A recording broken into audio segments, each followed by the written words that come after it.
Baik, kita lanjutkan kitab Fathul Aziz Al-Qawi bi Kashfi Syubhat Al-Muhtafilin bi Al-Maulid An-Nabi. Asy-Syubhah Al-Hadiyah wal Khamsun, syubhat yang ke-51. Qiyasuhum al-ihtifal bil Maulid An-Nabi bima yuqamu lil-ru'asa min al-ihtifalat ihya'an lidh-dhikra. Kata mereka mengkiaskan merayakan hari lahirnya Nabi dengan apa? Dengan perayaan para tokoh-tokoh untuk mengingat dan mengenang mereka. Subhanallah. Kata mereka sebagaimana kita mengingat tokoh para ulama, ya kan, mengingat tokoh pahlawan gitu-gitulah. Maka Nabi lebih berhak untuk kita ingat dan kita kenang jasanya, ini kata mereka.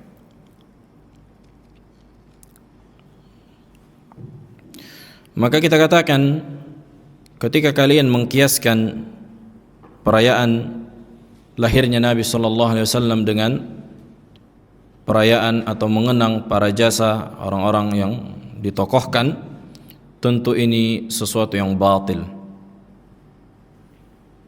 Sesuatu yang batil. Ada banyak sisi. Yang pertama, siapa yang membolehkan rupanya mengenang jasa pahlawan di momen tertentu dan di hari tertentu? Ya kan? Kita Ahlus Sunnah mengatakan bahwa tidak boleh mengenang jasa seorang tokoh di hari raya tertentu. Karena ini di antara bentuk hari raya. Ini bentuk Id yang diharamkan. Walaupun itu sifatnya duniawi.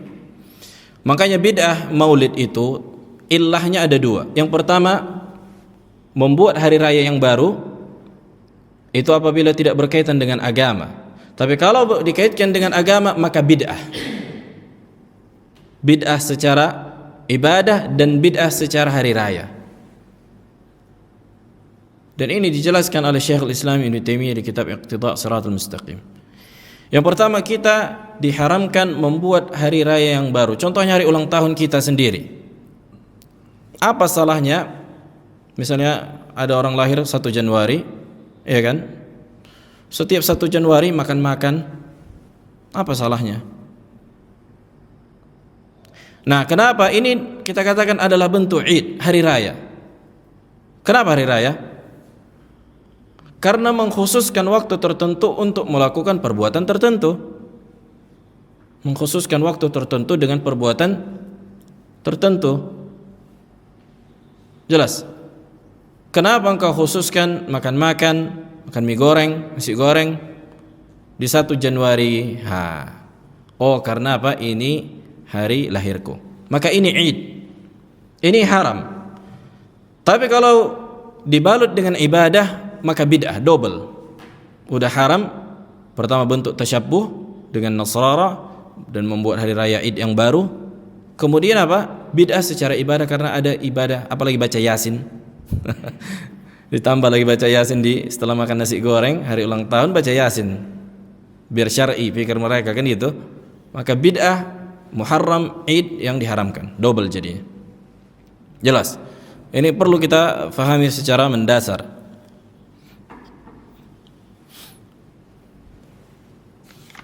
Nah, mengenang dan mengkhususkan hari untuk mengenang pahlawan tertentu, ini diantara bentuk Id. Bagaimana caranya? Kalian nggak pernah bisa mengelak. Jangan khususkan di hari tertentu, kan gitu. Dan silahkan menyebutkan misalnya jasa tertentu, munasabat begitu maksudnya, bertepatan, bukan ada mengkhususkan. Karena mereka menentukan tanggalnya dan mengulang-ulangnya. Misalnya 24 November, ulang-ulang terus setiap tahun. Nah, inilah yang dikatakan Id. Ada ya'udu, berputar. Ini yang diharamkan. Maka ketika kalian mengkiaskan dengan merayakan dan mengenang jasa para pahlawan, maka kita enggak terima hukum asal mengenang jasa para pahlawan dengan mengulang-ulangnya di tanggal tertentu, maka ini kita enggak bolehkan. Kita tidak bolehkan. Kenapa? Secara syariat muharram, ini Id, dikatakan Id. Jadi jelas apa patokan Id itu? Mengkhususkan waktu tertentu dengan perbuatan tertentu. mengkhususkan waktu tertentu, contohnya hari, dengan perbuatan tertentu. Kalau perbuatannya itu tidak ada unsur ibadah, maka inilah yang dikatakan id yang diharamkan. Kalau ada ibadah, double. Udah id haram, bid'ah lagi. Wah, contohnya makan-makan itu disebutkan, makan nasi goreng setiap tanggal 1 Januari. Kita katakan id yang diharamkan. Wah.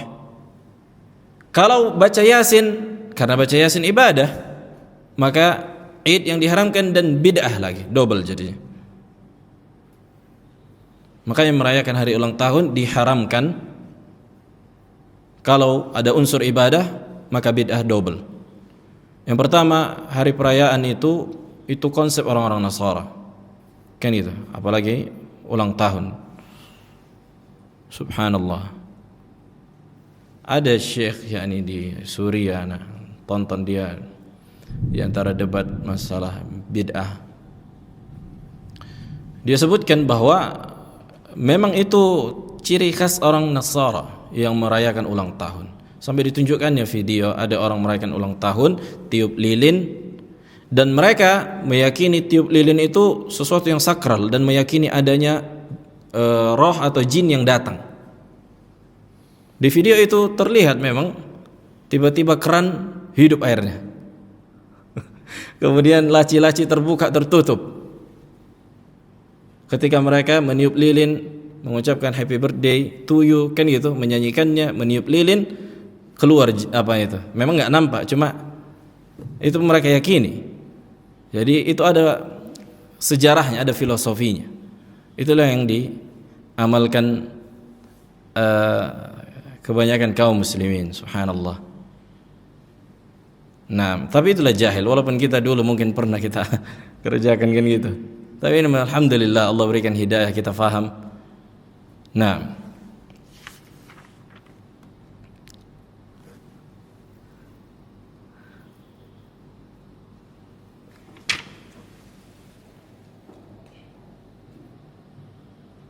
طيب لعلنا نكتفي إن شاء الله. Kita lanjutkan pertemuan berikut.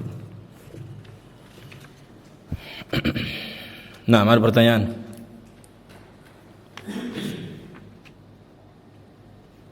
Kalau ada yang iskal, tafadhal.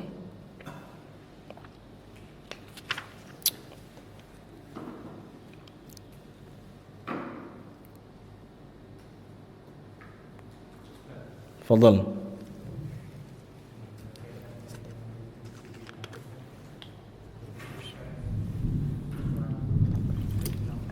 Nah, pertama itu diantara definisi Id yang diharamkan, merayakan atau mengaitkan sebuah perbuatan dengan waktu tertentu, perbuatan tertentu dengan waktu tertentu, ya kan? Makanya Nabi SAW ketika masuk ke dalam kota Madinah melihat orang-orang jahiliyah merayakan main-main. Kan itu, kok 2 hari ini main-main terus nih gitu. Makanya kata Nabi, mahadhani yauman, apa ini dengan 2 hari ini?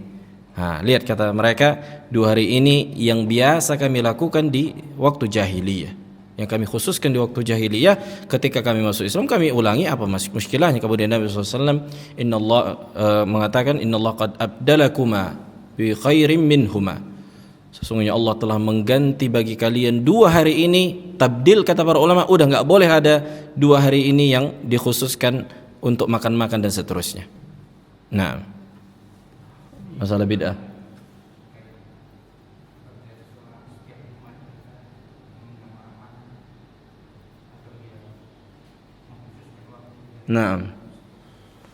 Nah, masalah Jumat berkah, ya kan? Banyak orang Jumat berkah, tiap Jumat al-sadaqah. Allahu alam, ana pernah baca fatwa, tidak pernah, atau Allah alam, tidak ada dalil yang menunjukkan keutamaan beramal saleh, atau tidak ada dalil menunjukkan di hari Jumat keutamaan bersedekah. Yang ada memperbanyak sholawat. Wadah. di hari Jumat yang ada keutamaan memperbanyak salawat. Kata Nabi, fa'akthiru fihi, maka perbanyak. Kemudian apakah dikiaskan dengan sedekah? Iya enggak? Kalau salawat saja boleh diperbanyak, kenapa sedekah tidak boleh diperbanyak di hari Jumat? Maka qiyas ini membutuhkan dalil. Apakah ada contoh Nabi bahwa Nabi memperbanyak sedekah di hari Jumat? Kan gitu. Tapi kalau dia bertepatan, kenapa hari Jumat libur atau hari Jumat ketika pulang Jumat kan gitu kita bareng-bareng kemudian makan-makan, enggak ada maksudku apapun. Maka ini yang terjadi di Yaman. Biasa ngundang orang makan itu di hari Jumat. Kenapa? Kita habis apa? Biasanya mereka libur gitu, hari Jumat itu libur. Ya kan? Kemudian makan-makan di hari itu, maka insyaallah maafi muskilah. Tapi kalau dia meyakini bahwa ada keutamaan tertentu di hari Jumat secara syar'i dan itu tidak ada dalilnya, itu masuk ke dalam bid'ah. Maka lihat pendorongnya berbeda, hukumnya akan berbeda walaupun perbuatannya sama. Ya kan, dari niat tadi. Maka Allah alam, ana enggak menemukan dalil yang mengkhususkan hari Jumat untuk memperbanyak sedekah. Nah, itulah yang biasa Jumat berkah. Karena biasanya kayak gitu mereka menganggap hari Jumat ini hari yang mulia, naam, tapi untuk apa? Supaya pahalanya besar, kan gitu kan? Memperbesar pahala. Maka membutuhkan dalil. Ketika mengatakan sedekah di hari Jumat lebih besar dibandingkan hari selainnya sehingga kalian perbanyak, maka membutuhkan dalil. Nah, subhanakallah wa bihamdika, asyhadu an la ilaha illa anta, astaghfiruka wa atubu ilaik.